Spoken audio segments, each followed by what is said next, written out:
अगर आप काफी टाइम से कोई मोबाइल नंबर यूज कर रहे हैं, ठीक है, आपको नहीं मालूम है कि ये नंबर आपने कब लिया था, लेकिन आपके मन में एक सवाल जरूर रहता होगा, हो सकता है कि ये नंबर मेरे नाम से ना हो, ऐसा तो नहीं है कि ये नंबर किसी और के नाम से है। अगर वो नंबर किसी और के नाम से होगा और वो अचानक से अगर आपका नंबर बंद हो जाता है, फिर आप क्या करेंगे, कैसे उस नंबर को निकालेंगे? तो आज की वीडियो में आपको बताऊंगा कि आप ये भी पता कर सकते हैं कि आपका जो नंबर है जो आप यूज कर रहे हैं वो आपके नाम से ही है या किसी और के नाम से है, और अगर वो नंबर किसी और के नाम से है तो उसको आप अपने नाम से कैसे ट्रांसफर कर सकते हैं, सारी जानकारी यानी कि कंप्लीट प्रोसेस जो भी है आप लोगों की प्रॉब्लम है वो हम आपको आज इस वीडियो में सॉल्यूशन करने वाले हैं।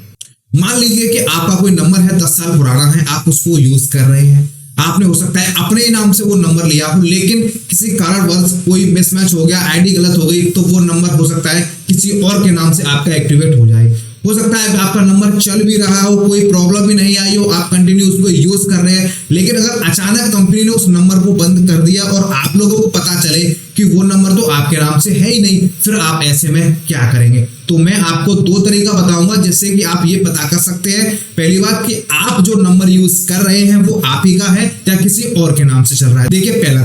तरीका ये है, आप किसी भी कंपनी की सिम यूज कर रहे हैं, एयरटेल, बीएसएनएल, जियो, वीआई, ठीक है, तो सबसे पहले आपको कस्टमर केयर को कॉल करना है और उनको बताना है, सर ऐसे ऐसे ये मेरा नंबर है, मैं इसका अपना रीवेरिफिकेशन कराना चाहता हूं। अब वो पूछेगा रीवेरिफिकेशन आप क्यों कराना चाहते हैं? कि सर ये नंबर मेरा काफी पुराना है, मैंने पोर्ट भी नहीं किया है, ना ही इसमें कोई चेंजेस किए हैं, तो मुझे ये कंफर्म करना है कि ये नंबर मेरा ही है या किसी और के नाम से चल रहा है। तो वो आपसे बोलेंगे हाँ ठीक है सर, आपका रीवेरिफिकेशन हम करा देंगे। तो वो आपसे पूछेंगे आप प्लीज हमें अपना नाम बताइए कि जिस नाम से आप पूछना चाहते हैं। जैसे कि मान लीजिए आपने नाम बताया कि मेरा नाम विकास है, ठीक है, अगर विकास के नाम से सिम होगी तो वो आपको बता देंगे कि हाँ सर विकास के नाम से सिम है,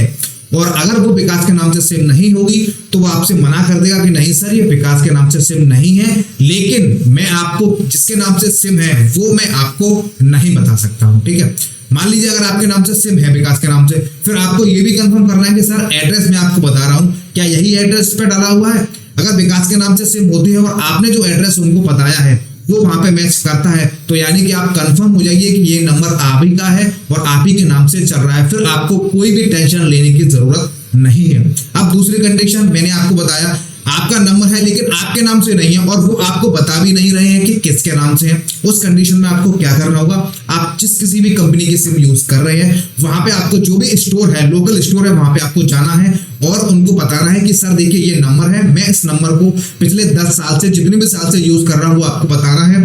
और उनको कहना है कि सर देखिए ये नंबर है और मुझे ये नहीं मालूम है कि ये नंबर किसकी आईडी पे है, लेकिन यूज मैं कर रहा हूँ। या तो आप मुझे ये बता दीजिए कि ये नंबर किसकी आईडी पे है, तो जिससे मुझे कंफर्म हो जाए कि ये मैं उस व्यक्ति को जानता हूं या नहीं जानता हूं, या फिर मैं उससे बोल दूं कि इस नंबर को मेरे नाम पे ट्रांसफर कर दे।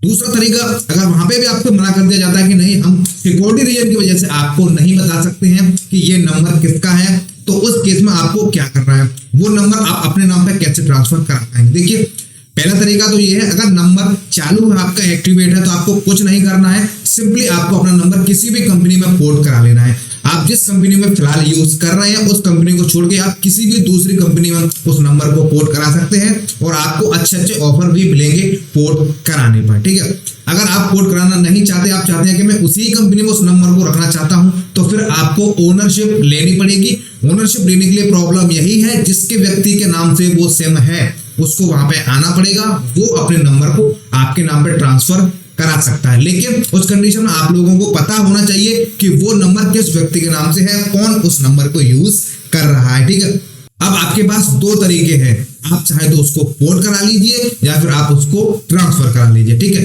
सबसे बेस्ट तरीका पोर्ट का है, इसमें आपको ऑफर भी मिल जाते हैं और आपका जो नंबर है वो 100% आपके नाम से ट्रांसफर हो जाएगा। अब इसमें होगा क्या, अब आगे चल के अगर आपके नंबर में कोई भी प्रॉब्लम आती है, आपका नंबर बंद होता है, कैसी भी कोई भी दिक्कत आएगी, तो आप उस नंबर को निकलवा सकते हैं क्योंकि वो नंबर आपके नाम से ट्रांसफर हो जाएगा।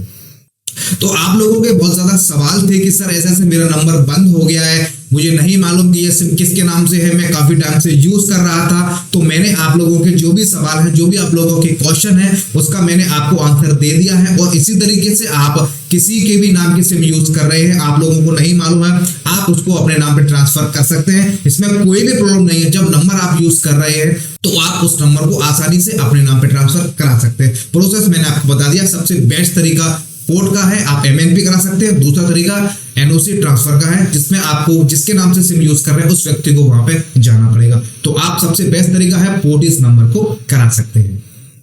वीडियो में हमने आपको जो कुछ भी बताया उससे संबंधित अगर आपकी कोई भी प्रॉब्लम है, आपको कुछ पूछना है, आपका नंबर बंद हो गया है, आपकी सिम MNP नहीं हो पा रही है, किसी भी तरीके की कोई भी दिक्कत आ रही हो आपको सिम से रिलेटेड, आप हमें कमेंट कर सकते हैं। हमसे आपकी जो भी जितनी भी हेल्प होगी हम हमेशा आपकी हेल्प करने की कोशिश करेंगे। और अगर आपका कोई सुझाव है, आप कुछ कहना चाहते हैं, तो वो भी आप हमें बता सकते हैं। वीडियो आप हमारी कहाँ से देख रहे हैं प्लीज आप हमें कमेंट करके जरूर बताइए।